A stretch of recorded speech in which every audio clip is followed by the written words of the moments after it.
You're watching Extras from the Extension on Eagle Community Television. This show is brought to you by Carico Implement. Well, we're starting to get into some cooler weather, hopefully, and it's time to start talking about trees again. And I'm here today with Jim Strine, who's a member of the Hays Beautification Committee, and Jim's going to be telling us a little bit about some information regarding that committee and what they can offer.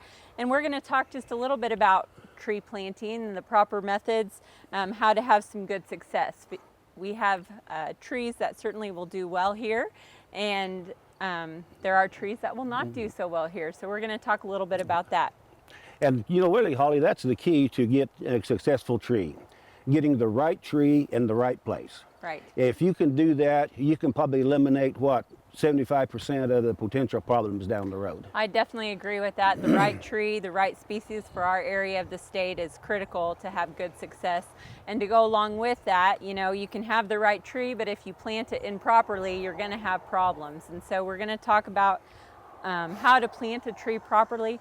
One of the biggest things that we see, I guess, as we go out and look at trees, and Jim throughout his career going out to look at trees, is sometimes trees are planted too deeply.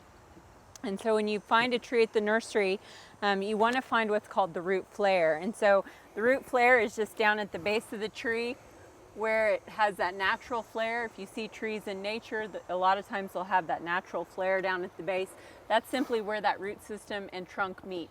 So you want to make sure that that's right at the surface of the soil. And they actually did a really good job with this tree here because it's starting to flare.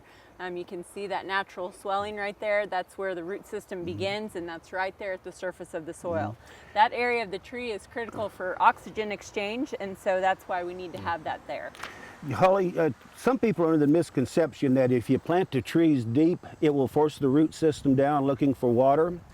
That really isn't the case. The root system, the feeding portion of the root system, is relatively shallow into the soil.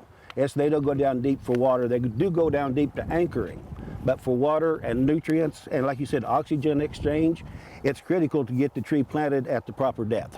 Right, and that goes to, say, when you water a tree, you have to water that root system thoroughly. And so when you have a new tree in the ground, you want to make sure to get that moisture as deep as that current system that you have. But usually what we tell people is get that moisture down at least 12 to 18 inches for a good thorough watering, because that is where the majority of those feeder roots are. The other thing to consider when planting a tree is that planting hole. We talked about depth, so you know, if you're planting to the root flare, the hole may not be all that deep, but you want to make it at least 2 times as wide as that root ball.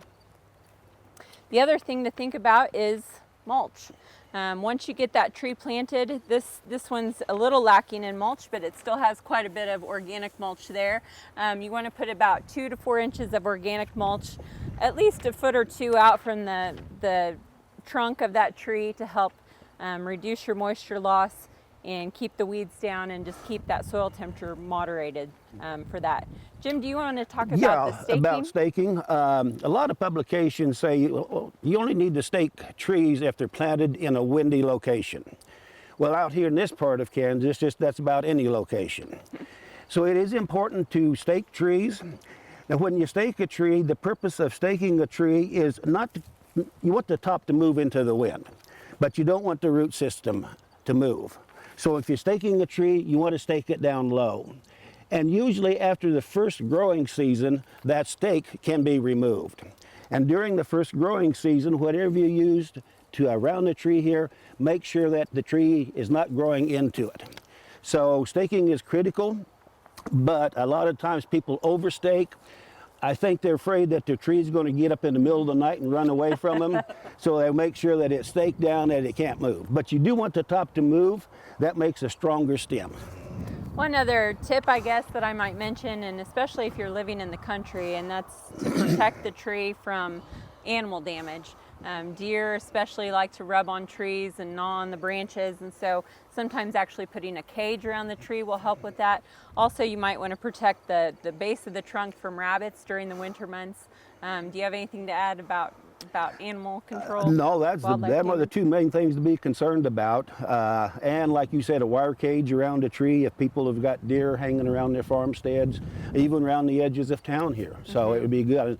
Here in the research station, about all their young trees, they have to put cages around to keep the deer off of them. Pretty significant deer population out here at the They Ag do. Research Center, so all the trees have been caged to help protect them from that. Now, when you get your tree planted, you want to make sure and water the tree very well. And so you want to soak it nice and deeply, and during the heat of summer, you want to probably water your tree at least once a week to a nice deep depth into the soil, and then allow that tree to dry out some in between time. As the weather gets cooler, you might be able to stretch out a little bit in between those waterings, but in general, once a week is plenty. And we even need water going into winter, don't we, Jim? Particularly your evergreen trees. If we don't get some good moisture here this fall, it would be critical that they do have a good supply of soil moisture, because they will actually, the root system actually starts growing in the springtime before the trees break out of dormancy. Right. And in the spring is when you get most of your root growth. So you want to make sure you've got good soil moisture in the spring to get that tree off to a good start.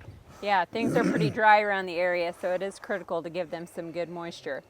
To end the session, we'll just talk to Jim a little bit about the City of Hayes Tree Rebate Program. Yeah, the city does have a program to encourage tree plantings within the city limits of Hayes. It's a rebate program. People can get up to $50 per tree, depending upon the cost of the tree. It's a simple program. You can get brochures like this at the city office, online. Holly's got some down at her office. As long as you get the right tree here that's on the list, if it's planted within the city of Hayes, and basically turn the receipt in and this form to the Parks Department. They'll have somebody come out and inspect the tree to make sure it is the right species, and then you can get a rebate back for it. So if they're going to be planting trees this fall, I would sure have them consider using the rebate program. And again, this only applies for people within the city limits of Hayes. Right. Well, it is a really good program, and it's amazing how many people have never heard of it before when I go out and talk to people throughout the city of Hayes. So if you know of somebody that's looking at planting a tree in the city limits, be sure to mention that program to them. If you have questions about what kinds of trees to grow, we do have a nice little resource on drought-tolerant plants at the Ellis County Extension Office that you could pick up, or it's on our website. This not only includes trees, but includes some shrubs and flowers, herbs, ornamental grasses, things that should tolerate extreme drought should we enter that phase again. If you have questions about any of those things, contact your local Extension Office for more information. Reporting for K-State Research and Extension and Eagle TV, I'm Holly Dickman, Ellis County Horticulture Extension Agent, and Jim Strine. Thanks for letting me be on your program today. Appreciate it. Thank you, Jim. You're watching Extras from the Extension on Eagle Community Television. This show is brought to you by Carico Implement.